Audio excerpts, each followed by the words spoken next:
Hi, today is Saturday the 26th, and this is the SPX Outlook for the coming week. This week has been a little bit of a roller coaster with some bearish pressure, but everything ended okay with Friday, as you see, this last bar. So some buying to close the week.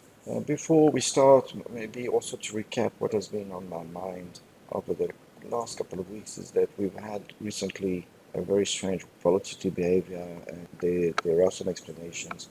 A very good one has been published by Refinitiv, and if you Google up Refinitiv, something called the big conversation, we're trying to put a link in the description, will explain that there was a very unusual action. And this has been bad, but as you can see in the past, it has also generally led to some sell-off. So that's why it's, if not a cause for concern, at least worth monitoring. So let's go back to our chart. This is a 4-hour chart for SPX, and as you can see, the market has tried to hold this 3280 support level, penetrated twice, and this happens sometimes when fib and those support resistance lines do not match, and here the market had to go and test the third fib here on 3220, and it could go lower actually. This on this time frame, if we change the scope of this indicator for a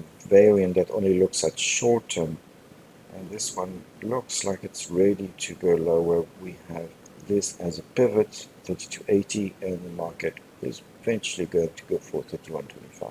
So now let's go back to the two ticks, 128 bars and one tick, only 64 bars to calculate. So this is this outlook. So we see maybe a nascent downward channel. It's not very clear, and I would say that the market could and might try and aim higher, but the downward pressure is just too strong. If we look at the daily chart, okay, we see that this trend is very, very much down to here. This one, 3125, is a pivot level here. We try and look at Fibonacci, a expansion pattern here, 3250 and 3139. So I would definitely look at this area as being the target going forward. So of course this fib has been tested and it held, so until it breaks, the market could actually be in a bearish congestion to congestion in this area, basically 3220 to 3280, 3300 maybe. I don't see it going much higher from here. Now let's look at the 1-hour chart for the short-term trend. Yeah, we see good buying towards the close. Basically, the all afternoon market bounced from 3220 and even past the pivot line here. And we have here 3360 as a target or strong resistance. Now the resistance would be those highs here, about 3320. Generally, we have those levels about 40 points apart. So 3360, 3320, 3280. So this excursion north of 3280 to 3300 maybe just a little bit of a wander towards the end. I would say first some continuation of the up move, some momentum, and definitely if we go back to the 4-hour chart for the overall look, I think this is a downtrend.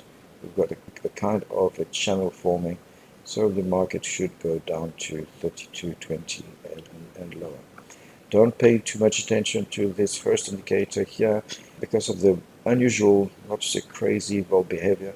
We've been looking at mean reversion, and if you want to read more about Hurst, the Hurst exponent and mean reversion, I can invite you to check this website.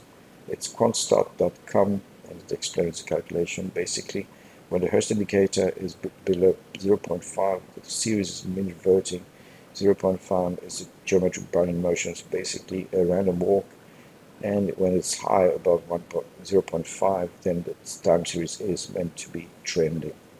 So if we go back to here, we see that's trending but going more random walk towards the end. And if we want to double check on the 1-hour chart, here we see that the trend is picking up, but it's not very convincing. I would say this will be more convincing. Mean reversion for a short bit, but it's basically the market directionless, and if we look at the longer time frame, it's possibly going down. I've been looking a lot at how volatility is behaving. The on the 1 hour chart. 31 is still a strong resistance. It hit it very briefly here. 25 is a good support. Hit on a spike down here on during the course of the week. Surprisingly, past the pivot level and it's going down. So we may see that here again, the continuation. Basically, SPX going up and volatility going down a little, but this should be reversing. This is a trading range. I don't see volatility going any lower than 25. So market should keep going up overall.